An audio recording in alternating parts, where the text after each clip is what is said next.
with Arnold Weiss, Professor Weiss. Most of you know me already. If not, it's wonderful to meet you. And I'm the host of this Dream Industry Mentorship Speaker Series. And I'm just so glad that you could make it tonight. So we are so honored to host a phenomenal guest speaker.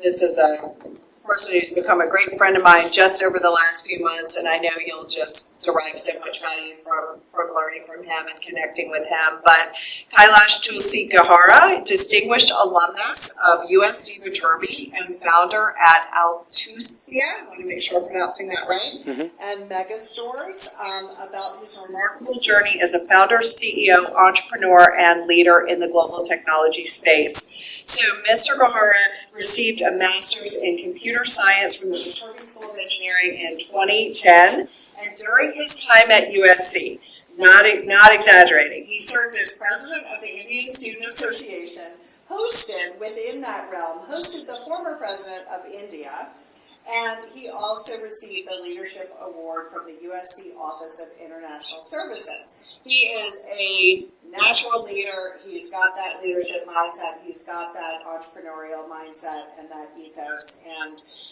he represents truly the best of kind of who we are and who we want to be.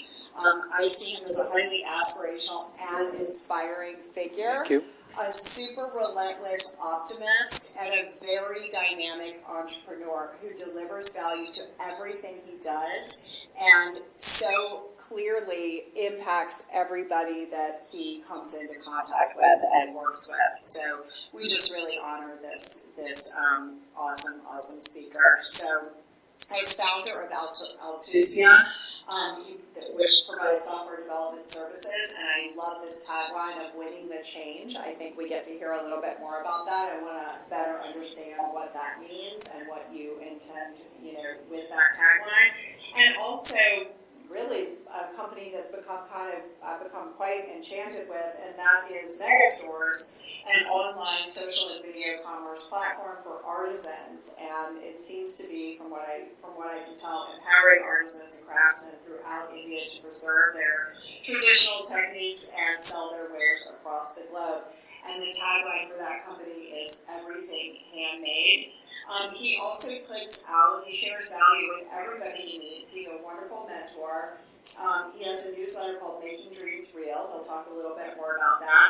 And through this newsletter and other kind of video clips and things that he offers, he shares his wisdom, his character, and the entrepreneurial challenges and experiences that he has, and also real keys to leadership and value of mentorship. So thank you so much, Mr. Gajara, for sharing with us tonight. We are so happy that you are here. So let's give a warm welcome to Mr. Gajara. Thank you for being here. Thank you, Professor. Great. So thank you so much, everybody, for joining this session, Dream Industry Mentorship Series. I would like to thank Professor Elizabeth for inviting me to this amazing initiative to share my experiences in the field of, let's say, computer science, education, startups, entrepreneurship, business, leadership, and so on. And at the same time, I'd like to thank Viterbi School of Engineering, USC, for setting up all such great programs for USC students, as well as other professionals who are connected with USC. So thank you so much. I'll start with my intro. So as Professor Weiss talked about, so my name is Kailash. I am from Mumbai, and basically just wanted to quickly share about a journey. Overall, this session was all about how your aspirations, your dreams, when you act on it, how you can make them real, and what is the process, and if it has worked out for someone, then it might as well work out with many people. So I was born in Mandvi, Kutch, Gujarat. It's a very small town, beautiful town in Gujarat. I completed my education there. In 2008, I completed my bachelor's in computer science from Mumbai, and in 2010, master's computer science at USC, Viterbi School of Engineering. Then I worked at VMware for 3 years as a software developer, and after that, I returned to India. And when I returned to India in next year, I started my own software development firm, Tulsi Technologies. So we are into both product as well as services. We'll talk about that. And in 2020, I've also started one startup that is very close to me in terms of bringing that small change out for good for society in general with the use of technology. So that's megastores. In general, I would like to also share that apart from my both of these businesses, I also spend good amount of time in community building, organizing various events, talking about education, career guidance, entrepreneurship lessons, and I'm also, as a business coach, I also talk to and guide various startups in India. I'm part of various panels at different accelerator programs in India. So that's a quick introduction. The subjects I like to talk about are these, that varies from entrepreneurship to business, education, career, work or study abroad, IT, software, anything in general with technology. With megastores, the handicraft and e-commerce thing as well, and in general, positive mindset, motivational, things about life, things about different challenges you face and how you can overcome. So all of these topics. So I've delivered more than 100 public speaking events, and I really like to towards the end also talk to you guys about your experiences. What was that one thing that you really liked about, and you wanted to join this session. So I would like to rather hear your story as well, and so that everybody can get something out of it. So quickly about the USC experience, because we are talking about USC experience. So few of the things that I would like to share. Out of everybody on Zoom, for example, if they've joined, how many are still studying at USC? If you can just give a thumbs up on the screen or put into the chat box that me or something like that. You're still studying. One guy, okay. Kritika. All right. Anybody? Okay. A few more in private chat, okay. So basically, internship and campus jobs. So USC has great offers for students and professionals to get the internships or campus jobs. There are various student associations that one can be part of, and be part of various activities there. I was part of Association of Indian Students as a volunteer, and then next year as a president also. And we had hosted Dr. APJ Abdul Kalam. He was president of India, and we had hosted him as a Lead India 2020 moment. We had also hosted various actors like Amir Khan, Pipli Live, Deven Bojani. We had helped out because they were connected with USC Cinema School and so on and so forth. There are a lot of events happening around the campus by various organizations, and students can take part in all of these activities. I was also part of USC Robotics Club, where we also got chance to visit SpaceX, which is near to USC, and we were also building submarines and a lot of new tech back then in the field of robotics. Campus Movie Fest, I don't know if it is still around or not, but during that time, they provided some equipments to students to make a movie, and then they also gave declared winners basically to shoot a short film. And I was of the opinion that why not, let's try it out. And just by trying, we made a simple I would say very basic movie, 2 cups of coffee. And in the west in the west US region, that movie got selected as a sweepstake winner. And basically during that time, if you imagine in 2008 time frame, I got an award of worth $15,000 from the Campus Movie Fest. Just imagine, this was just by luck, I would say, and just say, why not, try, because there are a lot of opportunities. I also got chance to visit the Sundance Film Festival, also interview producer like Davis Guggenheim and many other personalities over there. We also were part of TEDx at USC. That was the first TED conference organized, and I think Stephen Hawking was the first speaker. He was here at the Boward Auditorium. I was also part of the Global Impact Program, many research studies at USC. So finally, both academics and career-wise, USC has provided a great experience, for students, and it is just by how one can get the best advantage of it. And also, I'd received leadership award by Office of International Services, OIS, and so on and so forth. So USC and beyond, basically. So there are after your USC graduation, you can be part of the USC Alumni Association, where there are a lot of WhatsApp groups, email groups. You can network on Vitaby link. That is a portal which is out there. There is also a Fight Online portal where you can connect with other alums as well. My motivation towards why I have done multiple sessions at USC, online as well as offline, guiding students why USC. My main motivation is about USC has got so many different opportunities basically for students and professionals. Why I keep saying professionals, because many students, they do take some professional courses here as well. And it is only a matter of fact that how one can maximize their time at USC, because let's say if you're just coming as a master's student, you're coming it for 2 years probably, and apart from your academics, how many other activities you can really do. So it's about that. So I try to provide all this information to students, and probably they get inspired and say, hey, why not, we can do this or we can do that, and try to see it. So that's the overall I would say USC community, connecting with professors, students, other professionals, mentors, so USC has got everything. So even after USC, one can get connected. So just some advices for students, those who will be watching this recording afterwards as well, is that how you can maximize your opportunities here, your life at USC, and what are the few tips that I can share, the ones that you can see on screen probably. So do you guys see the presentation on Zoom or no? You see it, okay. So managing your time is the most important thing everywhere, at USC or otherwise, or anywhere is the most important thing, wherein you must kind of at the end of the day analyze just for a few minutes, what did I do today? How much time I spent on this, or how much time I spent on reels, how much time I spent on reading emails, or physical activities, or stuff like that. When you start analyzing this, you would find out that what was your major task, what did you do, whether it was urgent, important, and so on and so forth. So managing your time is the most important.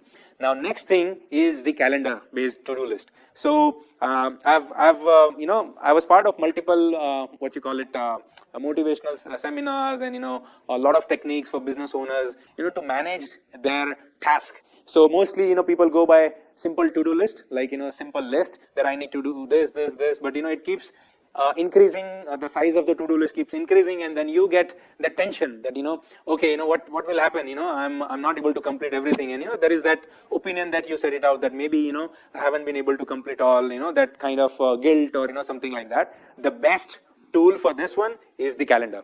So whatever that you need to do, if you put it onto the calendar, that reminds you this is what you need to do, and that's the best technique ever. So you don't need to maintain any to-do list, and just whatever that you have to do it, just allocate a time slot, even if you have to read a book or you have to go for an appointment or things like that. That is what you have to do. I mean, that's the simple technique, and these things that I have put it here, of course, these were for the students' perspective, but for anybody, for that matter, can utilize this technique, and it is being used by many of the industry leaders also. They don't have huge to-do list. All they have on their calendar, that's all they do it. Apart from that, they will not do anything basically. So that's how they prioritize things. Networking and leadership. Of course, USC has got a lot of opportunities, a lot of events happening around the year, and so that's the number one thing I do recommend for people to be part of various events, activities like this, right?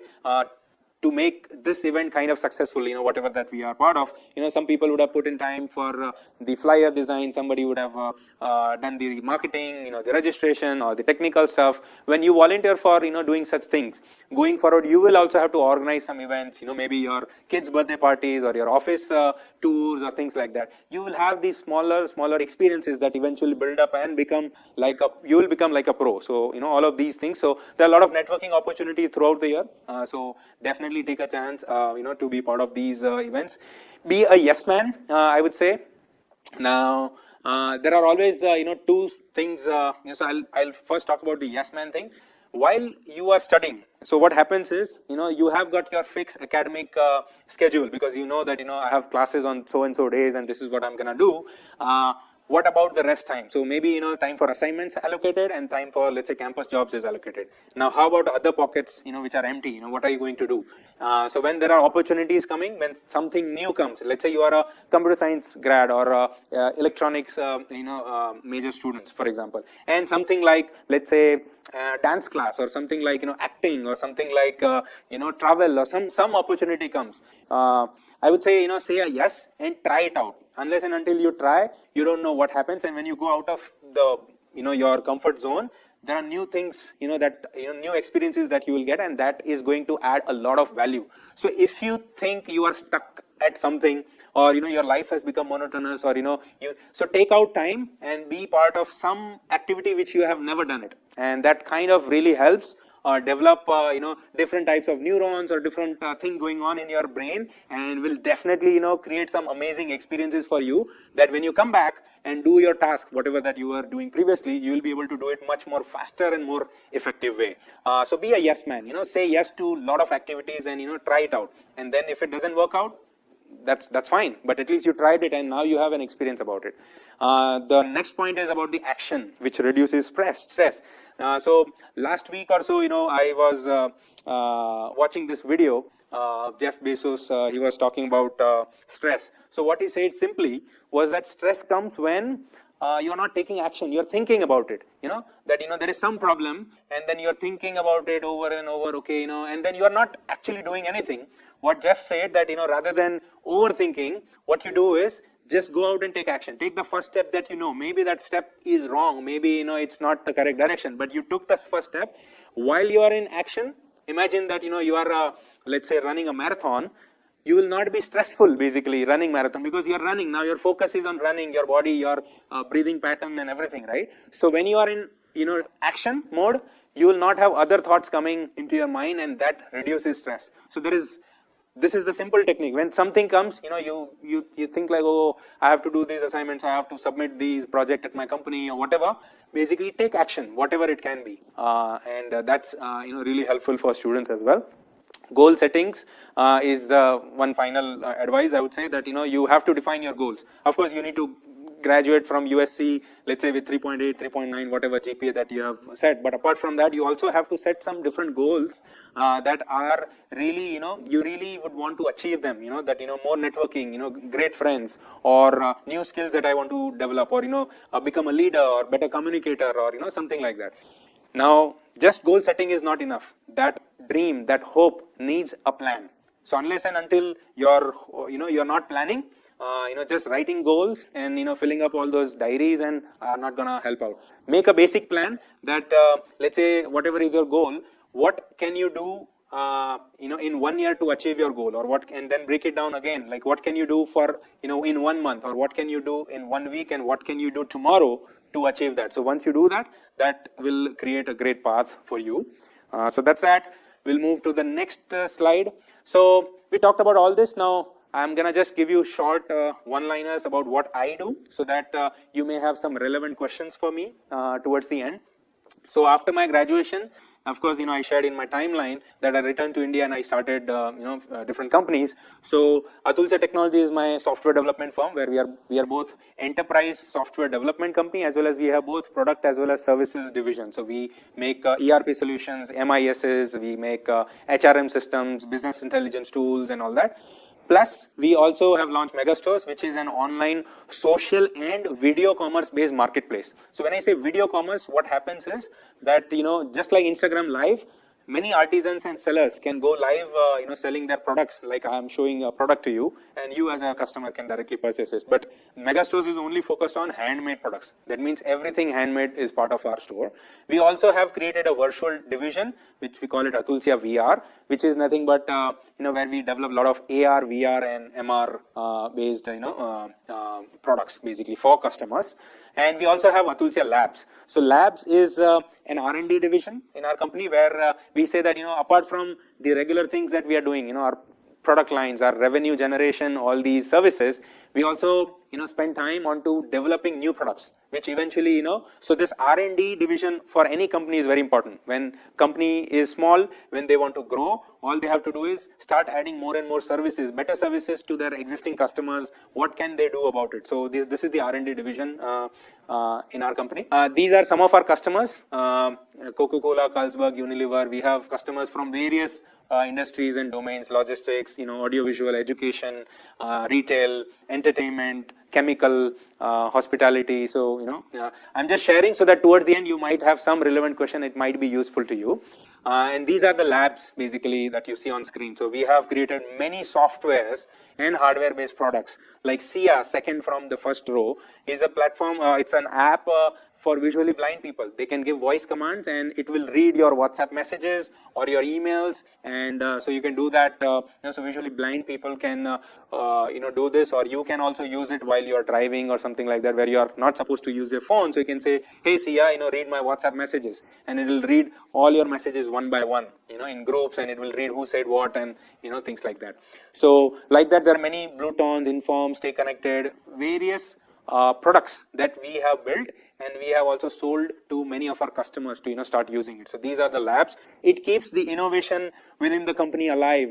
When there is a monotonous work for some developers, let's say in my company there are many software developers. So when they feel like hey I need to do something different, they propose an idea and they say, hey one company has done it. If we tweak it, that will be a really good app or something like that. So we do allocate some time in our company also for people to make such products. So we call them labs. Eventually they become products and be part of our.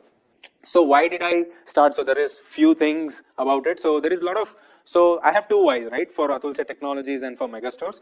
So automation is everywhere, and that is why we are building all these softwares. Everything is getting automated, through the use of hardware, software, or mix of technology. And whatever that we see right now, driverless cars, or we see ChatGPT, or we see all these tools.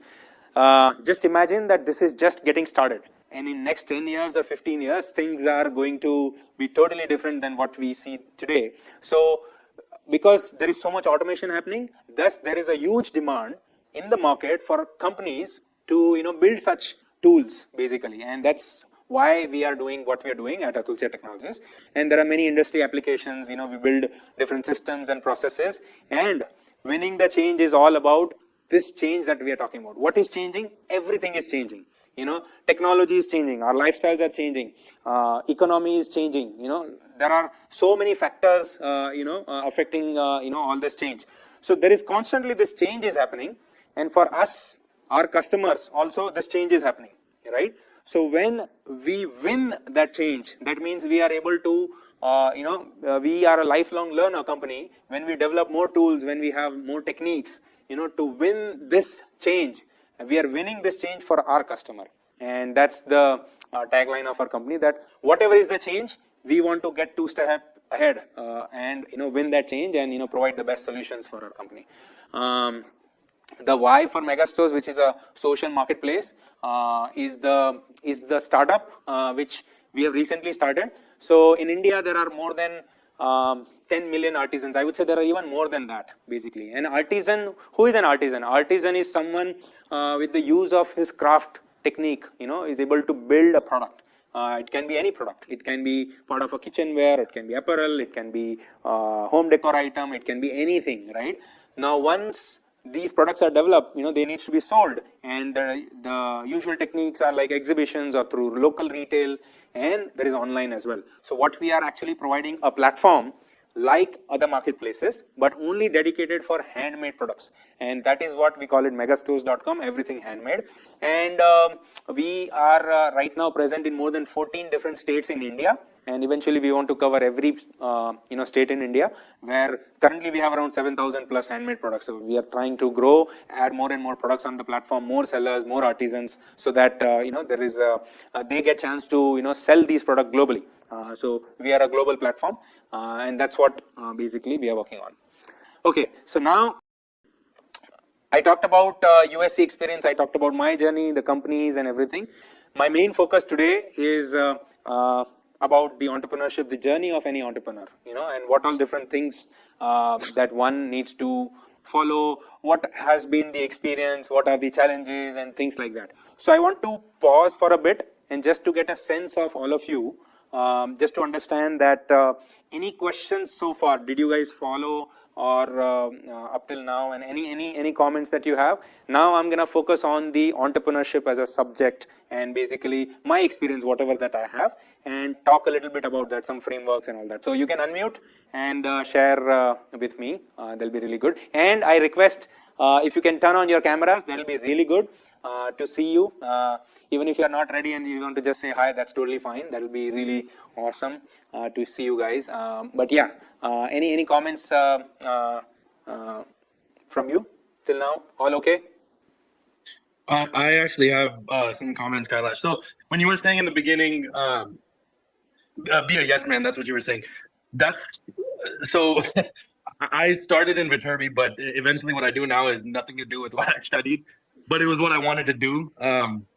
I'm sure being Indian, you could appreciate that we can either choose, doctor, engineer, lawyer. My brother went doctor, I went engineer, but I didn't want to do that. So I got to what I'm doing now, basically just by being a yes man, like you said, is all I had was extra time on my hands. I didn't have skills, I didn't have money. So just, offer my time to anybody that would let me do anything. And that's sort of how I got to the job I'm at right now, which I do really like now. Superb. Amazing comment. I would say this has, whatever your last few seconds, the statement that you have provided, I think the younger generation needs to really understand that part, because we come from, everybody, we come from that family pressure, or, that sort of a societal thing that, you have to do this, and we don't try things. In India, there was one movie which was very famous, Three Idiots, and we talked about that, find your passion, and do only work into that. It was all about that. You like photography, you do photography. You like this, you do that. But then the main question is, how do I know what I like? And even at the age of 40, 50, the KFC guy started maybe at 65 or something like that, right? So how do I know what I really like or what I'm passionate about? And that's the answer I think Zaman talked about, that be a yes man and say yes.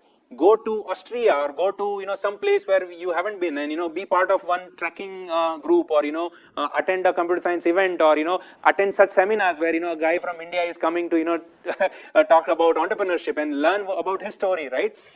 One idea can change your life, and that's what Zaman has beautifully in short has talked about. And this is something that everybody needs to learn, that life's our bigger goals, or our likeness or our destiny is actually hidden somewhere. You have to go out and explore. Unless and until you try, how will you know that what you like? So you have to try different things and be a yes man. In going forward, I'm also gonna say to become a no man, but then in a different context. But this is yes man when you are young.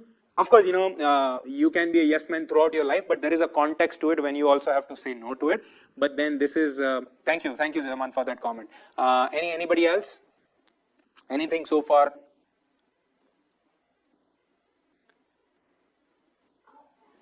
From the student experience, also be a yes man. Yes.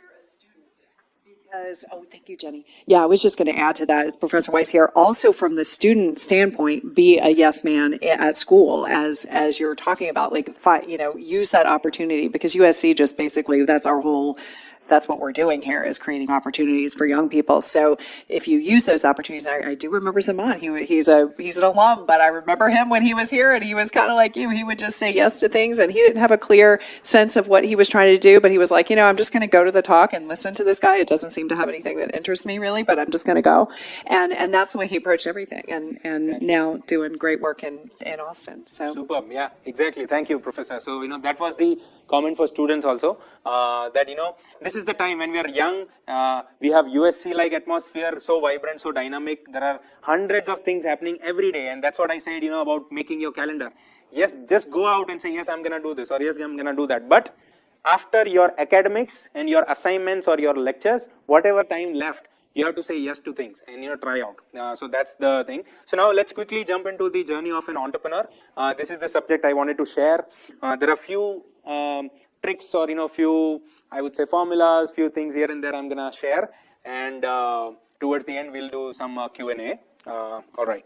So it has been 9 years, since my first company started, and basically it has been a great experience, I would say, to work with people, to get from ideas to products, and the execution is mattering the most, and rather than the ideas, and how you have to take different detours and, just try to make sure that, your products or services are really creating that impact that is needed. So what is the journey? So, if you talk about the character attributes, in the sense that, as an entrepreneur, who you are, or, what you should be doing, basically, right? So that's the question that, in entrepreneurship, it's all about my startup, these things are like, are sort of exaggerated in a way. But then in a simple term, I would say a leader, it starts with the leadership, right? A leader. So definition of a leader. Can someone give me a definition of a leader, like from the group? Like, who is a leader? Anybody wants to try? Leader is someone. I guess someone who listens to people that are in support and able to provide direction to achieve a common goal. Yeah. Yes. Anybody else? Who is a leader? What does it mean to be a leader? Who sets an example? Correct. Yes. So leadership is all about taking action. Leadership is responsibility. Leadership, in simple word, is responsibility. If I say, let's say, there is a class going on and there is a window open and teacher is like, can someone close the window? The guy who stands up first, not necessarily the guy who's in the first row, but who stands up first and say, yeah, I'm going to do that. He took action. He thinks that, okay, I'm responsible. The ability to take action, right? That is a leader. Now, he doesn't know whether he'll be able to close a window or, people will laugh at him. He may fail or things like that. The person who is able to take action, he says, I am responsible, me. Then that is the best quality. This person is a leader, whether he has his own company or he is working with any company. So entrepreneurship doesn't mean that, I need to be my own boss and, I have all the flexibility of time. I can do whatever I want. No, this is all garbage, basically. You can be an entrepreneur in any company that you are at, or, you're working or you will be working, basically. With new ideas, you can create some new solutions and you can propose to your team, your manager, director, and say, this is what's going to help our company. And they say, yeah, you know what, you're right. And there you go. And then you are able to, work towards that idea and say, can I have these two people work with me in a team, and then we develop something. And so that's what your, leadership qualities are all about. So you're already an entrepreneur that way. So entrepreneurship is very much closely connected with leadership, and leadership is all about responsibility. Taking that responsibility is all about that. So now when we talk about that, this is the attitude, or, this is the main character which is required. You don't have to be a know-it-all person that I know everything, then only I can start a company, or you can, it's not required. All you need is a positive mindset and say, yes, I'm going to try it out and I'm going to, work fully onto this idea. And then persistence is what is required. The persistence that you will not. So, I often talk to, a lot of students basically in India, and they say, in one of the networking event when I was there, so they were introducing like this, me and this guy, we have a startup, and then another guy, we have a startup, and, something like that. They are making it so casually, and I'm gonna like, what have you done, did you get some breakthroughs or what so we are trying, we'll see, how that works out. So this I call it, this is not like an outing that, I'm going to try it for a couple of years and see what happens and then I'm going to leave it. No, you have to give more time, persistence, that consistency is required. There will be a lot of ups and downs, and then maybe in 2 years, maybe in 3 years, maybe in 4, 5, 6 years, you might get breakthrough. You might not even get breakthrough like that. So it is all about that. So that characteristics is the main requirement, that you have that willpower, that, no matter what happens, I believe in this idea and I'm going to execute, I'm going to go full-fledged into this one, and somewhere you will definitely get a success. You might have to take a detour, as I said, like, your initial prototype or something that you had thought about might not be the right one. But then, hey, you took that path, somebody, gave you the right answer, suggested something, and then you chose that path, you went ahead and like that, right? So when let's say I came from Bay Area to LA driving, so I took, different freeways, right? Whatever, then I-5 and then, 404 or whatever, I forgot the names, all that, right? So, but they all lead me to LA, for example, but I took different path. That's fine. But I had decided that I have to go and I have to reach in 6 hours, so that is what is all about. So that characteristics, individual characteristic is very important that what you actually intend to do, and you have to. There are a lot of frameworks that one can follow. I would like to start with the art of storytelling, basically. So as an entrepreneur, you will have to sell yourself all the time. I'm selling myself right now, basically. In this lecture, I talked about my companies, basically. One or two things you might remember, and you'll talk to a few of your friends or something like that. You may not, or you may. But then I am always selling. As an entrepreneur, you're always selling. Selling on your ideas, about your products, your services, whatever that you have. So when you want to sell something, what you have to do, you have to learn the art of storytelling, right? Have you seen that Leonardo movie where he's saying, guys, sell me this pen, right? What was the movie name? I forgot that. Anybody knows that movie? Wolf of Wall Street. Yeah, exactly. So that pen, how do you do that? So that story, that is the most important thing. That narration. What is that backstory? Why you're doing it? What is your intention? The audience needs to understand that why you are doing what you are doing. Simon Sinek thing, right? So you have to express that, and this is the best characteristic, and whatever that you can do, I would say either take classes, be part of various seminars, be part of some public speaking, or such conferences or such activities where you get a chance to tell your story. So you have to be a great storyteller. Getting into the act and staying in the game, I already talked about that. We also as an entrepreneur, it starts with one idea, but then ultimately you have to build a team, and that is the most important thing, I would say. Like, team building is the most important, where you have to have a people skills. You are not working alone. You have to work with people. You have to understand collaboration. Exactly, someone wrote it. So you have to know whose skills are useful in which areas. You have to identify those areas and use it for your idea or your startup and all that. The art of reaching out, I would say this is one technique. I'd like to share a few stories about it, where you have to work towards reaching out to people. You cannot just give up on something. So one quick story about mega stores, wherein let's say I needed an appointment of one person. So this video is getting recorded, and I just wanted to keep things anonymous. So this person has sold her company for more than 100 crores Indian rupees, right? And she knows many things about my company, and I need an appointment with her. So what do I do? So I have got a few connections. So I started, okay, how can I reach this person? This person doesn't know me. I know her, but I know her from the story. Just like I know Elon Musk, but Elon Musk doesn't know me, right? That way, same thing. So how do I reach out, right? So this is the statement. So the art of reaching out. So can some of you share some ideas that this is the thing that I want to do? How do I reach out? What all different things I should be doing so that I get what I want, right? So I already talked about my want. My want is I need the guidance from her. I need her to be my company's advisor. How she sold her company in my domain only for 100 crores to a bigger company. So I want to get involved, right? That's my want. And I just know her. I don't have any resources right now. What are my action items? What should I be doing, basically? So someone says be active on social media platforms. So that's a general statement. I need like 1, 2, 3, 4 like action plan that will make this happen. So can someone unmute and say, yeah, you can do something like this? I always use persistence. I reach out from every angle I could possibly can, through people, through if it's email I have, social media, call their office. And again, like I said, I just offer whatever I can offer to hopefully bring some value as well. Absolutely. Yes. Brilliant. Yes, that's the one. Can someone else also share? Someone who has not spoken, maybe Kritika or Sahil, maybe anybody. One more person sharing idea.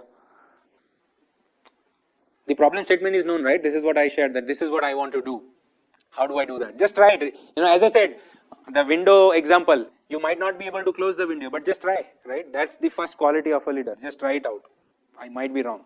Just give any solution. Yeah, I think in reaching out, you're bound to face barriers where one person's going to say no, they're busy, you can't talk to them, and you kind of try different ways to still get that connection. Whether that's a no on the first time or the second time or even the third time, you still keep pushing to find a way in. Exactly. Yeah. So let me close the story because we have a lot of other things to cover. So what I did, this is a real story. Okay. So I'm just not naming the company or naming the people in this particular story, but everything else is real. So she lives in Delhi. From online Google search and everything, I found out, and then after heavy research, I found out that she worked as an advisor for one NGO. And fortunately, I knew someone who is working at that NGO. So I called him and that, this is what it is. Do you know, I need to, reach out to her for so and so. So let me give her a name. So let's say her name is Sonia, for example. So I'm telling this NGO that I need to reach Sonia. How do I do that? And I have a number if you want. You can. I'm like, what? Yes, I need her number. So I got her number. I got Sonia's number. And now I cannot directly call and do that, right? I have to professionally think about something. Messaging is the first thing. So I'm like, hey, my name is Kailash. I'm founder of megastores.com. I really liked your startup, your idea, whatever you worked, and it's amazing, or something I have to create. And then, so I found out that she is in Delhi. So when I was in Delhi, I messaged her, hey, I'm in Delhi and I wanted to reach out. I'm founder of so-and-so. I sent her a text message, no reply, right? And then nothing happened. Then again, next time when I was in Delhi, maybe after a few months, I sent her a message that maybe we can meet up. I just wanted to, share about my story. I'm going to need some advice from you, and we are working on this cool stuff or something like that. And I got a reply that, yeah, but I'm not available, something like that. But I got a reply. Right? So I got a reply. So this second time also I didn't get a chance to meet. Third time when I was in Delhi. So this particular, I don't know if there is an app for this, but geolocation based reminder is the number one thing. Actually, I've told my team to build it. I don't know how much they have completed that. But geolocation based, let's say, Zaman, where are you in? Are you in Bay Area or Austin? Austin, yeah, she is in Austin. So next time when I'm in Austin, I should get an alert that, Zaman is around or Sahil is around. And then I say, okay, what he is working on, right? So there'll be new leads, new ideas that will come. So geolocation based my contacts reminder, that will be amazing. So anyways, I use HubSpot as a CRM. I highly recommend you guys also to start using HubSpot, where you can add your contacts in Google Contacts and it directly syncs with HubSpot, and then HubSpot can give you reminders. So let's say, I added a lead. Let's say I want to meet Sonia. So Sonia Delhi, and then and every time I'm in Delhi, I get an alert. So third time when I was in Delhi, I again messaged her that, hey, I'm here for 2-3 days and it will be really great to, to meet you. And this time I got the invite from her. She was like, come home. I'm available 7 o'clock. This is the address. And I went to her home with my friend, and, we had good tea and the great conversation for a couple of hours. We took a group picture, and then guess what? What she told me, that Kailash, when I was at your age and when I was, my startup was young, I used to do the same thing. I saw myself in you. You kept at it and you tried 3-4 times, even if, I was busy and all that. This is the only reason I've replied you back, and that's the only reason we are here and meeting today. So that was a great, I would say, lesson for me, that you have to reach out to people. Things will not come to you. You are not someone who is attracting, things. You have to reach out. You have to go and say, hey, I'm here and this is what I need, or this is what I do. Are you interested in all that? So, the art of reaching out. There are a lot of techniques also that I have written on my LinkedIn. So I write a newsletter. So in that, I've added. And one of the thing is that if you don't ask, you will not get it. But if you ask, you might get it. Right? So that's the thing. And there is a follow-up algorithm which some of you can use it. I use it all the time. Is that you have to keep track of how are you doing the follow-up. So let's say, a same example, so that we don't have to think a lot. I need to do follow-up with somebody, and let's say Sonia. So I send her a text message. I did not get a reply. So from day 0 to day 3, third day I'm going to send one more text message. I did not get reply. That's fine. After 1 week, I'm going to send her one more text message, but with little different text content and everything, that, hey, it's Thanksgiving. I just wanted to wish you, or, check if it's her birthday, or, see if there is any festival around and you wish. Find a good reason, After a week, she did not reply. Then wait 1 more week and then send out. Now you wait 1 month. You increase the, you double the time period. Now you sent her a message 1 month after 1 month. So you have already sent like 5, 6, 7 messages. Remember, people read your emails, people read your messages, WhatsApps or whatever you are doing. It's just that cold emails, cold SMSs doesn't work simply. They are not liable to, reply to you. Who are you in their life, right? Once they find something interesting from you, only then they will reply. So you have to find that interesting spot or something like that. So after a month, then after the second month, third month, like that, every month you send a reply or, send her a message. After a year, so you do, this is the follow-up algorithm. So you cannot quit. So let's say after a month, you got a reply. Wow. Then your reply should be within 24 to 48 hours. Do not reply it immediately. Oh, I got a message immediately. 6 o'clock I got a message. 6:05 I send another. No, don't do that. Don't be that desperate, that, I needed something, Wait, 10, 15 hours or even send her a reply next day. But at least within 24 to 48 hours, your reply should go. And then you would want her reply back also because it's a conversation. But if now she has not replied to you in 2 days, 3 days, what you're going to do? Repeat the follow-up algorithm. Send a reminder in third day, then 1 week, then 1 more week, then 1 month, then second month, like that. Imagine this has worked out for me. Not imagine, literally it has worked out for me. I've got a good amount of a purchase order, or I would say, service order from a US company after 1 year of follow-up. And it was a huge amount for me, basically, and my company. After 1 year, I got a reply, now is the time. Thank you for reminding Kailash that, we have to build this. I've got approval from my department. I think we are ready to start with this project. Can you jump onto a meeting next, whatever? I'm like, yes, I can do that right now. Like that, right? So it is that way. You don't know how the life, is happening, in that, the other person's area, or what they are facing through, or what are their requirements, or, what they need. But you have to consistently talk about your story. So that is the art of reaching out. Finally, this matrix, I think everybody knows this matrix, right? Anybody here who doesn't know this urgent important matrix? The fifth one, can you see on screen? That is the 5th point, urgent important matrix. So it simply says, you know that, right? No, I have not seen it. Okay, so for students also, for professionals also, for entrepreneurs or anybody for that matter, I think it's called Heisenberg's matrix or something like that. But this matrix is the super useful and is the most important thing one can follow. So, we talked about all these mental habits and frameworks, right? This is part of a framework.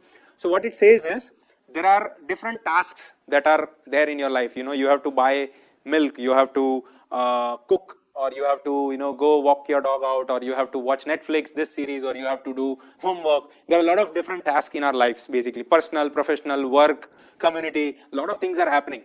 So how are you able to decide on which day what to do? So you say that, which tasks are urgent and which tasks are important. These are the main 2 factors. And there is a difference between urgent and important. Urgent, which is to be done now, like there is an urgent, there is a flight to catch at 5 o'clock, that means it's urgent, I have to do that. I have to book my Uber, whatever, 15 minutes or whatever, 2 hours, 3 hours before that, or like that. So that is an urgent. What is an important? Important means it is super important. It is very much useful for me. So that is the important and urgent. That's the definition. So how are you able to categorize it? So if you see in the first box, in the first quadrant, it says, if a task is important as well as urgent, that means you do it. It's your job to do that task. Is it understood? It's very much important for you. Important for whom? Important for you. And urgent. That means you do it. You do that task right now. That is the highest priority. So if you are unsure about, what all different things tomorrow I'm going to do, analyze and see what are the important tasks and what are the urgent tasks. Those tasks I'm going to do tomorrow. That is the first quadrant. The second one is, task is important. Okay, it is very important task, but it is not urgent. It can wait. Then what you can do? You can plan it for future. You can add that task to a particular time slot, a free time slot in your calendar, and you plan that task, and you have to do it. So it is urgent, it's important, but not urgent. That means you plan it. The third quadrant is, a task is not important. It is not important for me, but it is urgent, right? Then, see, if something is urgent, but it is not important, then what you do is, you delegate. You give it to somebody that, please do it. So these points are from the entrepreneur's perspective, but it can be applied to anybody for that matter. That let's say if I have to create invoices, right, for my customers, that's an important one. But then let's say something which is not a very important task, but it has to be done today itself. Then I can tell somebody that do that task, and I can free up my time slot basically to do more urgent and important tasks like that. So you delegate and give it to somebody. So that's the third quadrant. And the fourth one, if a task is not an urgent one, nor it is also not an important, then what you do is you eliminate. Eliminate is when you don't do it basically, or just remove from, like watching a reel, or spend some time like simply browsing or something like that. It's not important, or it's not urgent either. So you don't do that basically. Of course, you can allocate some entertainment time slot in your daily life, like you can allocate few hours, like that Pomodoro technique, you can do that. After every 25 minutes of solid work, you can spend 5 minutes for refreshment, or something which you want to do. So that can be done. But if something is not important and not urgent, you don't do that. So this is the urgent important matrix. So you make a to-do list. To-do list is a very simple flat structure that is very confusing. It doesn't show you which one is important, which one is not urgent, priority wise, this, that. That's where I showed calendar. So the calendar will only have which items? Your calendar will have only important items. Either they are important and urgent, or they are important but not urgent. The rest 2 items, they will not be part of your calendar basically. So that's the thing. Next, we'll go to the next one. Let's see if our thing works. And then you can ask question if you have on this. So what were the challenges, that I have faced during, my time, I'm still, working, and basically, as an entrepreneur, what are the bigger challenges that you face? So this is a simple list that, people leaving you, they break up with you, they say, no, you know what, I've got another offer, I'm gonna head out, all the best. This company has given me so much, thank you so much. They'll write, so many things, but they'll leave you. So that's the challenge, and that is totally okay, and that is something that every entrepreneur needs to learn. No one is going to be permanent with you.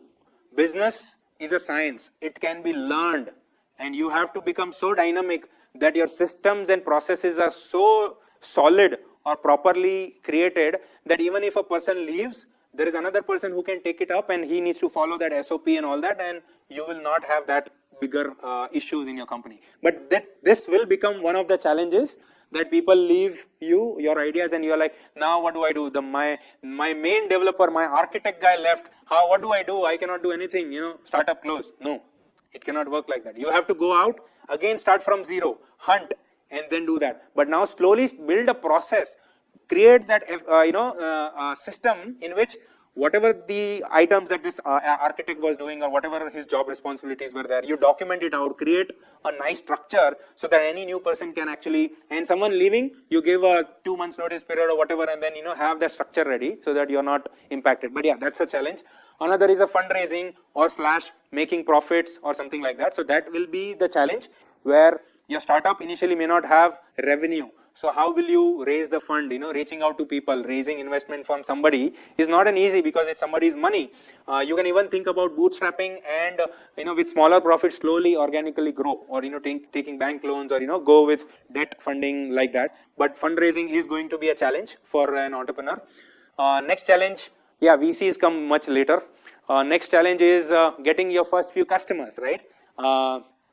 Who is the early adopter basically, so that's like a bigger challenge for us. And Megastores also, like I still remember the first parcel that we delivered basically, I've taken a picture of that, and I still have that packing package, basically that corrugated box package I got back from the customer, that I want to keep it for memory. I still have that. So the first few customers that you get, basically they are the very crucial, and they are the most difficult ones. Slowly after that it will become easy.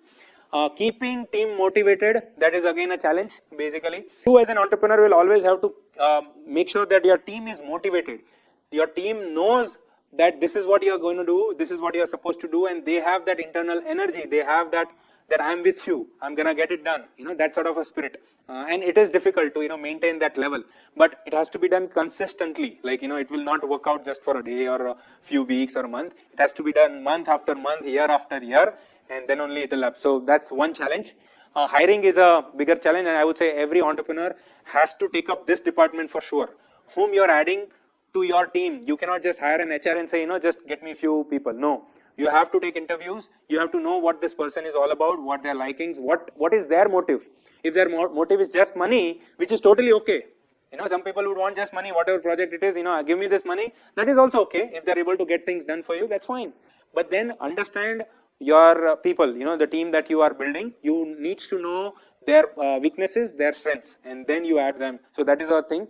Marketing is again a challenge, basically, and scaling. Lastly, how to scale a company, basically, So starting a company is easy. Making it profitable is also easy. Making company up to 20, 30 employees. This strength is easy, but from 30 employees, how do you reach to 100 employees? And then how do you reach to 500? Scaling is the bigger issue, and is I would say that's the most important thing for any business. So these are the challenges. Next, importance of mentors. I'll just skip through this. So you have to, I already covered this, because you have to have your boss, so business, you are a startup entrepreneur. It doesn't mean that you are on boss and you can do whatever you want. You have to be disciplined enough, and your mentors are your bosses. You have to take advice from them. What do I do? What do I, what are my mistakes? What are the better ways to, do these things? So, and you have to become a lifelong learner, basically. You cannot say, I know it all. I still take a lot of classes on weekends. I reach out to people, learn different skills, techniques, and things like that, and constantly learning. And your mentors are your advisors, your coaches. You have to have that. Without coaches, without your advisors, life is not going to be that much, like you will be able to reach where you want to reach, but with the help of coaches, you'll reach there faster, and that's what you wanted, basically. So those are the important items. So these are some of the, again, extended learnings, that everything is a science that can be learned. Don't get demotivated easily. So, if you open your Facebook, your friend buying a Tesla, and then you're like, okay, I would have also purchased Tesla if I would have worked for this company or something like that. There are a lot of, other people. When you start comparing yourself with other people, you'll easily get demotivated. What am I doing with this startup idea? What is this? What is that? And all that. So you have to make sure that you're mentally very strong, and you are, you're working on your project or your idea, and not getting demotivated very easily. Monkey on your back is what it's a case study, actually, that you have to learn to say no. So now why I'm telling you guys that why do you have to say no to, is that now when you are working on this idea, this thing, you cannot also add one more idea. You have to say no to all these ideas. So learn to say no. And you are working on something. So monkey on your back is a case study. When you Google search it, you will learn it. It's a really good read. You're working on something, and somebody else comes to you and say, hey, can you solve my problem? And then you're like, oh yeah, let me help you out. And then you start solving this person's problem. That is done, and now you're coming back to your desk, and guess what? Okay, 5 o'clock, 6 o'clock, you're done for the day. So you solved his problem, but you didn't get chance to work on yours, basically. So they call it like, there was a monkey on your back. You tried to, get rid of him, but then there can be second monkey, third monkey, so you have to say no to.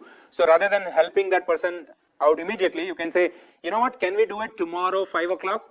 We can spend time on to this for half an hour or 30, or 1 hour or something. So you plan that out, and then say, okay, I'm working on this one, and then focus on what you were doing, something like that. So all of these things, will help. Ego on the side, you have to make sure that there is no ego anywhere. If some junior teaches you some important lessons, say yes, thank you, and move forward. Anger management is also very important. Even if things you don't like, you cannot express it out in public. So when you have to praise somebody, express in public. But when you have to say some improvements, tell him in the private conversation. That is how the best practice is.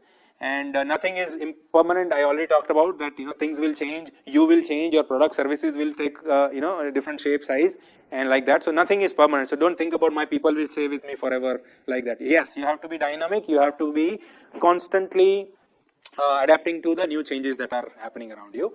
And you need not be a know-it-all person in your company or in whatever that you are doing. You can do one or two things that you are really good at. Let's say you are good at marketing, you are good at finance, you are good at business development, whatever it is. But you have to just focus on that. You need not be a know-it-all person. I know this also, I know this also. that is not a good definition. I mean, that's not a good characteristic of a leader.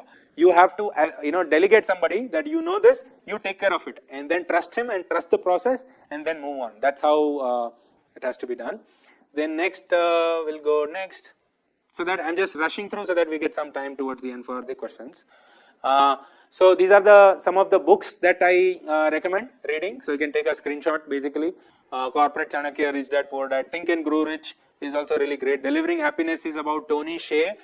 He sold his company to Amazon, the shoe company, for $1 billion, like so many years ago. Monk who sold Safari, 7 Habits, Dreams with Your Eyes Opens, and some of the biographies like Steve Jobs, Richard Branson, and Elon Musk. Then there is this Ikigai book, The Japanese Secret to a Long and Happy Life, Psychology of Money, Who Moved My Cheese. There are many books basically, so they are going to help you out. They really solve your problem. Actually, there are many examples. One incident, one story that will definitely be able to correlate in your life, and you might be able to find out. So these are my 2 newsletters on LinkedIn. So you can scan QR code and connect. So there is Entrepreneurship 101. So in this one, I have written a few articles. So the art of reaching out, or the art of storytelling, team building, all of these things, and also making dreams real. It's all about I have my dreams. What are different things that I need to do to make them real, and just making it an assertive statement, right? Making them real, as if it is happening, because the more positive that you are thinking towards that, your dream will actually become real. So that's a newsletter where I keep sharing about some stories, some motivational stuff, some of my outdoor some trainings or some events and stuff like that. So these are the newsletters. So we'll wait for the questions, and that's about it. Yeah. Thank you so much, Kailash. I do have some questions. I have a lot of questions, so maybe I'll wait for other people to go first. Great. Atomic Habits, yes, Atomic Habits also a great book. Hi, I have a question, and thank you for the presentation. So I think, you mentioned with entrepreneurship, it usually starts with an idea, and you have to be persistent, and also as long as you have the confidence, it drives you to be persistent. But I wanted to ask, how do you build up that confidence? Because I think that is something that I struggle with when I have ideas. I might like them for a little bit, but then I am quick to talk myself out of them and lose confidence in it. Yes, and it's not just you. Everybody faces this problem. And what I would say, when we think that I'm not confident enough, what is happening?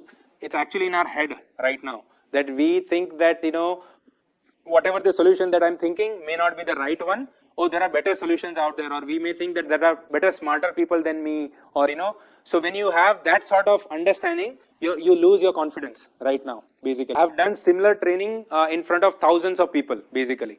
And when you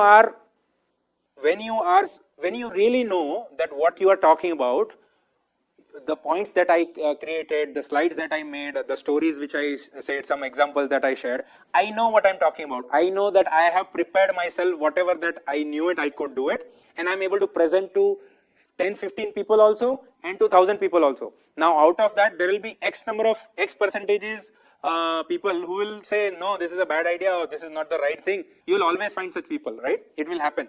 But there will be 20%, 30% people who really like that idea and will welcome you. So I would say develop that positive, and I'm going to also share quickly how, but work on that you have put in enough time and effort towards this, and whatever you know it, just share. Don't be afraid that whether it is right or wrong, and when you do that, you'll find some wins, smaller wins that you will find. Now when you keep doing it again and again and again, right?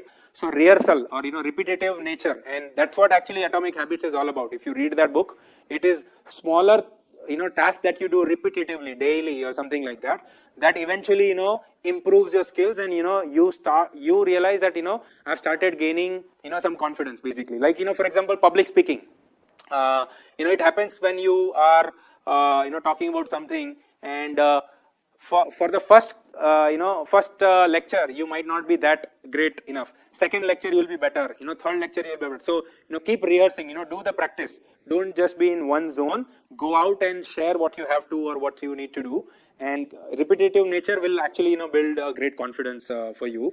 But I'd like to just, ask a counter question. What is that you're trying to achieve so that I can better add, good answer to that? What exactly, if you don't mind sharing? I don't actually have anything like exactly right now. I think, I currently work at a nonprofit job in politics in Texas, but sometimes I think about leaving, and maybe doing my own thing. One thing that I've considered is like a night market, which, are big in other countries. There's some big ones in California, but they don't really exist in Texas as much. And so I think that would be a really fun project. But yeah, I definitely haven't done any of the like preparation on it so much yet. Understood. So now I understood. So I have one clear, few points that I can share. So it is a simple thing that, I'm working, but maybe I think I should be doing something. Should I quit? If I do that, what will happen? Whether the new thing that I'll do, whether will be successful or not, something like that. So what happens in this one is that first understand that the new idea that you are trying, make sure that you have decided that I'm going to spend this much time into it, right? And I'm going to stick to it. If you think really positive about it, then only quit. The second point is that start working on that idea while you are working at your current role, whatever it is, on the weekends or at nights and all that. I have done that myself. While I was at a full-time job, I was also, helping a startup at night time and on the weekends, and ultimately that became my main thing slowly. So you have to do that, part-time you have to start. Third thing is Google it. Now, why I say I Google it, that, a lot of times we don't understand things, and Googling it is the first action that I took. Let's say I don't know how to fly an aircraft, for example, right? I don't know. I'm not, pro at it. I don't know. So I say, how do I fly an aircraft? Whatever links that are coming, first 10 links, at least go through that. Read and, spend time on it. So preparation is very important, basically. Without preparation, don't take action that just you thought about it, I'm going to do it. No, you have to, the risk, you have to analyze it well, and then you take that action. So preparation is very important. Spend time into whatever is that problem statement. Just Google it. Now you can chat GP it, or, you can do that. And try to understand that what are the actionable items that I can do that. So whatever that you are trying to achieve, what are the few actions that will help me move 2 steps closer towards my goal, basically. So I think that will be the easiest thing to start with. Don't think about the the end goal right now. What are the 2-3 things that will help me move to the next next thing that I want to achieve? So I think when you do this, you will start developing that. So first of all, you have to be confident enough to yourself only. You have to believe in yourself that yes, you're gonna be able to do it and you're gonna make it happen. Once you are stronger enough inside, then outside is just it's piece of cake, basically. It will work it out. You have to be strong within yourself. And how it will come? Once you have that knowledge, once you have done all the preparation, once you have done everything, all the research, and then you can take that step, I would say. Thank you for asking. This is really helpful. Thank you. I appreciate it. Thank you. Okay, next question. Hey Kailash, so actually that was gonna be one of my questions was, you're Googling it, but that also is one of the scariest things. It's like, okay, you're Googling and you see people with a lot more money, a lot further in the journey than you. And it's like, okay, well, why am I gonna do this? Why is this gonna work out? And, they're already doing it, right? So that's part of, I think what Amber was getting at, and what I feel as well. The other thing is, we always hear about the people that took their last penny and put it into their business, and that's when it really went crazy. That's when it took off, right? But you don't hear about the people that took their last mortgage payment and then the business still didn't take off, right? And then it's that fear. It's like, okay, I'm not going to take someone else's money, but I'll spend my money. But how much of my money do I spend? How much of my time do I put to this thing before I say, okay, let's call it, and forget the positive mindset at that point. I can try to be an athlete right now, a basketball player, as much as I want, and it's not going to happen. But how much time do I put to that to become a basketball player? Yeah. Great questions. The multiple things that I'd like to share, and also to connect with Amber's last answer. So Googling definitely, sometimes will also confuse you because there are multiple answers that you'll have. But at least out of 10 things, you will find some majority percentage. 60% or 70% people are talking about this. And now the next thing is, see, Google lists down all the sites. Sites have content. Somebody would have written that content, right? So when someone has written that content, it will have some names basically. So now Amber can actually reach out and take help of mentors basically. She needs to connect with mentors basically who have done this before, or whatever that job market that she was talking about, someone is already into it. So she needs to reach out and ask them basically. So when I was in Bay Area, I simply would like to share that. So I reached out to my friend, just like that. I'm like, let's see if she's around and all that. And then on her LinkedIn, I found out that basically she works at Tesla, for example, right?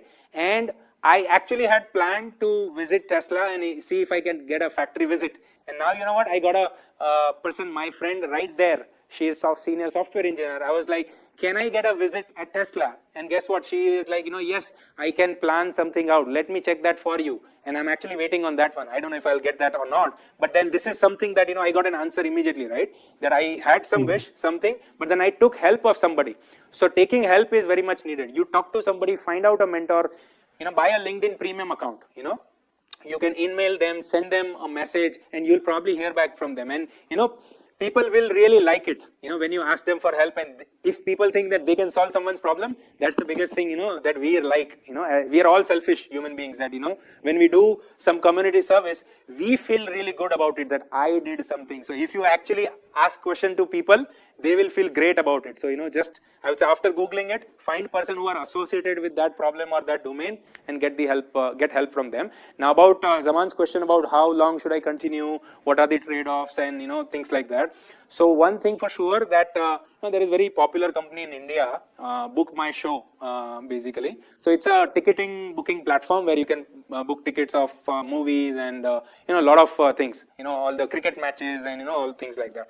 That company would have started maybe 15 years, 20 years back basically, and it was bootstrapped, and that guy had little to no money basically, and during that time no VCs or angel investor, nothing was there basically, and he had put his father's money or their own family income and all that. He believed in that idea that there is no unique ticket booking platform in India that can serve purpose and that has all these details and it works properly and all that. He continued at it. So that is one answer. If you think that idea is really good according to you and your research, because you have to do thorough research. This Book My Show guy did not blindly went ahead and put all his money. He knew that there is no competitor in the market. So you have to first understand the market, I would say, do enough research study and see if there are any competitors out there. You can purchase some plans, you can actually get their financial details also.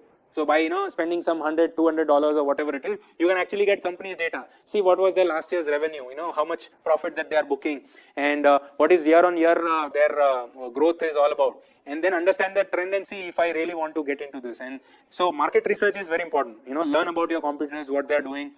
So for megastores also, we have done some research that these are the other competitors, how they are running, their revenue comes from which streams major and stuff like that. So that's the answer to your first thing, that really understand and narrow down your idea. Believe that that is going to work. Then you can continue working on it. But I would say for 3 to 4 years is an ideal time. 1 or 2 years is not good enough. According to me, at least 3 to 4 years are good time, because see what happens is after this period, because of technology changes, there are a lot of things changes here and there. The jobs which were there 5 years ago may not be now, they are not available or something like that. They're changing it all the time. So you have to allocate time according to that. And money wise, whether borrow money or do it on your own. So I would say, if you can take the bank loan or debt funding first, that's the main thing, because you don't want to lose on your equity and all that. But if you really think there is an urgency required, that if I don't do it, someone else is going to do it, and I'm not going to be able to get the max benefit out of it, then go out and go behind the investors. Look, I need it, it is going to work out, it will become big, just believe in me, something like that. So if you believe that strongly, then you can get the ventures funding and basically work on that idea. But yes, you really have to understand it. And also on the side, whatever is the secondary plan B that you thought about, that if not this, then continue that for part time. I would say for 10-20% of your time you can spend on to that. It will also give you a break from your original work, and while doing that plan B, you might be able to you might encounter some new ideas or something, or some new leads which will eventually help plan A as well basically. So I would say that's what I would suggest that way. Yeah. Thank you so much. I did want to ask you, so on your, you showed us a page with all your different projects, and I think there was an and more at the bottom. Uh, I guess, how do you break up your time between all of this? Or is it mainly your teams working on them, and then one that maybe gets some traction is then you focus on it, or how does that work? Yeah, so basically it has changed over the period of time. Basically, initially I really liked, and now also I also really like product design, the product development, how the end product will look like, what will be the user's experience, and what all features that we need to add. These things that comes from me. The rest team takes care of it basically. So you have to delegate things, and also the business development side is done by me. That how what are going to be the how the revenue generation plan, or how it is going to. So these two things are done by me. The product customer facing product, how it is going to look like, and what is the business side of it, like how am I going to earn money from it. These are the two things I take care of it. The rest team takes care of it. Like once we have that requirement, they do all the team meetings, they do design, development, testing, delivery, and everything of this sort. So my time goes into these two areas, and also I spend time on time onto learning new techniques basically. So I talked about lifelong learner, right? So what things are happening, what my competitors are building. So I also attend a lot of networking events, a lot of conferences. Last few weeks, 2 weeks ago, I was at the conference, India Mobile Congress, where Prime Minister of India, Mr. Narendra Modi ji, had come. I had gotten chance to really be near him with a proximity pass, and we did a lot of networking there, and I found really great leads. From one from Japan, one from US, and all that. So when you do that, when you explore, this is when you go back to your team and say, you know what, in this conference I learned from this person, or so and so technology Ericsson is building, or so and so, like that, and then you share with them, and then hear from your team what is their opinion and all that. So the team stuff is also done by me. So product customer facing, the business development part, networking, and the people stuff, that is also done by me, like that. Got it. And another question, I guess, to go backwards on that. How did you decide between putting the whole team, focusing all the resources on one of those projects versus, okay, let's cast a wide net on, let's do all of this stuff and see what works? Absolutely. So that was our initial, I would say, challenge, that we were building a lot of products basically. But then we did not, if someone asked what is your hero product, we did not have any answer. A hero product is some product which generates maximum revenue for your company, and we did not have answer. So we were like, we cannot keep building all these products. So then what we did is we created labs division instead. We said whatever products that we built, we are not going to pursue all, but we are going to pitch and allow our customers to start using it and customize it. And we made it open for our customers basically, that we have this much done, if you want to take it forward. So they will also save some cost, like some money, because it is already half done. And so we decided that as a team, and then only focused on one product, that is mega stores. That was also a lab at one point in time, that we just wanted to build an e-commerce platform that is not using any of the usual technology. Everything is from scratch, right? So we built that basically, and so team decided this is what we want to focus on, and we so it was actually a team's effort. And ultimately, you definitely run your numbers and see that which product or services in future it is going to work out, or it will be. So e-commerce is here to stay. E-commerce will take different types of shapes and size and all that. It will happen. So that's why we stick to that, and basically we just, the other labs we are not really focused on, the C app or Rokda or different things that I talked about. They are now there for customers to pursue it, and they will pay us to use these labs basically. So we are not building our own products that way. Yeah, royalties type of a thing, or it is also called as a OPEX model.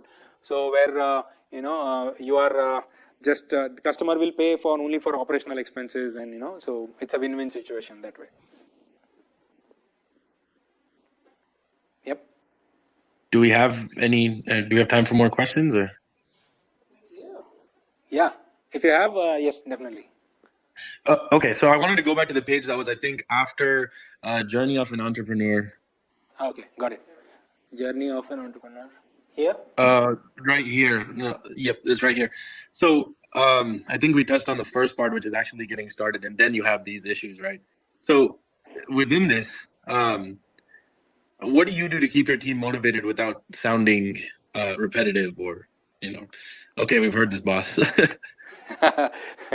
Yeah, so it's very tricky, but usually what I do is that I share the case studies with my team about whatever same products or services that we are building, and I compare it and say that why we are going to be better when we launch it versus the other customer. So that actually gives them a like really, I would say, like, the upfront knowledge that we are not building something in the dark. There is already something out there. So that is the first thing. Second thing is about the money part. So money is definitely, helps us out. So I have to give them good raise or something like that. So practical, right? We are just talking about practical solutions. So that is something that works out. Third is a role change. So if someone, imagine like a software tester who is doing a manual or automation testing basically for a company. If I give this person some management role basically, then they will stay. So sometimes, so for every person the requirement is different. So I do one-to-one with them. I actually have set up a quarterly one-to-one with all of my team members basically, where I say that, hey, what is happening. So I know what are the things that they want to do. Everybody's goals are different basically. Someone wants a really steady life and, no more extra this thing. Someone, they are go-getters. They want to, double their income every 2 years or whatever that thing, right? So everybody's requirement different. So you as an entrepreneur or as a team leader or someone needs to know what your team really wants.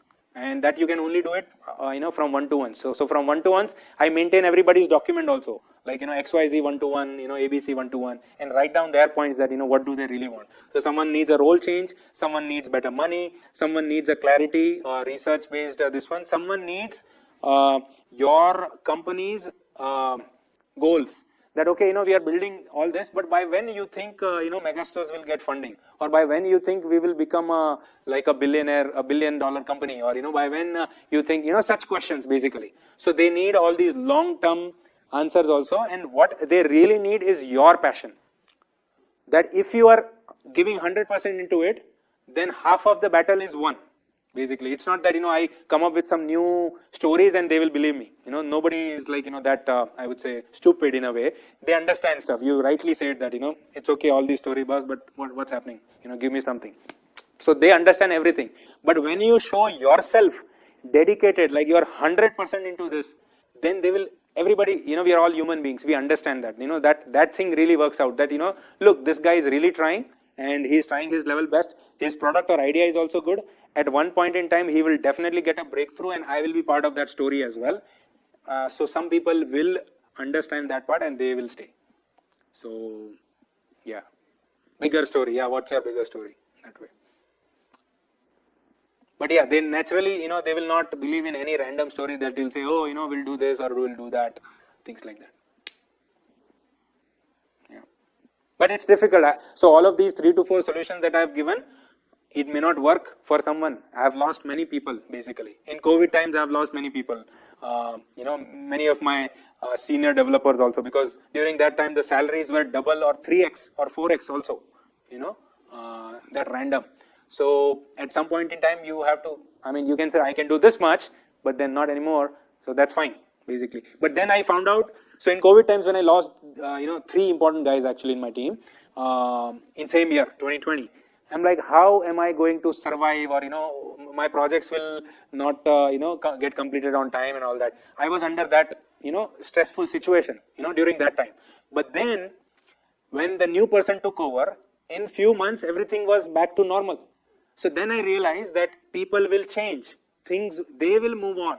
So you can only do you can only spend X amount of hours or this much effort. After that, don't become very much desperate. If they are going, then you have to, say okay, and but things will work out. So as I said, systems and processes, when they are so strong, even if person is leaving, it will not create any problem. I don't know if anybody has complained about iPhone 15 Pro design because Johnny Ive has already left the company. Has anybody done that? No, something like that. So it's that way. But yeah, these are the few tricks not tricks, but some solutions that can make your people to stay with you. Yeah, but you yourself have to be 100% into that. If you're trying here and there, doing some left-right thing, your social media is telling something, and then your work environment is different. It has to be same.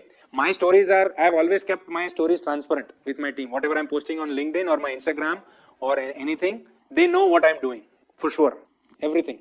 So that is something that has helped me as well. There is nothing that I need to hide from my team. I can probably hide things from my family, but not for my for my team. That has actually happened. Yeah. So that is very important, because now you are much relaxed, right? Whatever that you are doing it. Everybody knows it. You don't need to, because you need to. Our brain is a uniprocessor. We don't have a multitasking CPU here. We only do time division multiplexing, TDM. We are not a multi-core this one. When we are doing multiple tasks in one day or at the same time, we are dividing time here and then we are switching, something like that. So we can do only X amount of time. The more you keep your brain relaxed, or everything is on your calendar. Calendar is reminding you. You don't have to worry about all these secrets, this thing, that thing. That will make your life much easier, and give time for you to solve the bigger problem that really matters. Yeah, less mental pressure. X number of modes. What does it mean? X number of modes? Sai, that I didn't get.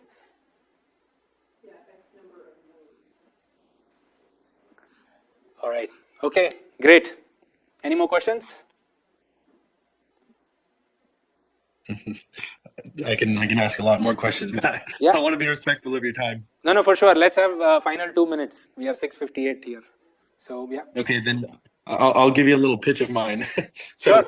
So what I do right now is working in real estate. We buy and sell homes. I'm actually working with my brother to do the same thing on the side, but I let him take care of that.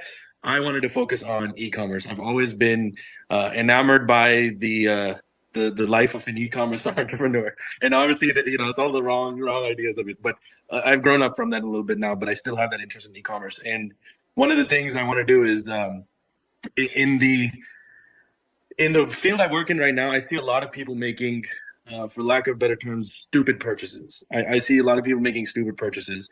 I want to have a website where people can go make that stupid purchase, but it's something that'll increase in value. So if you want to buy a Rolex, right?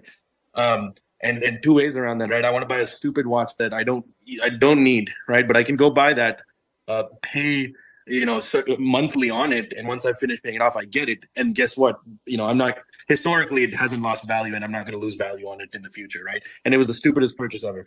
So something like a website where people are kind of protected from, this is a stupid purchase, but it's not actually stupid. I'm not going to lose money on this.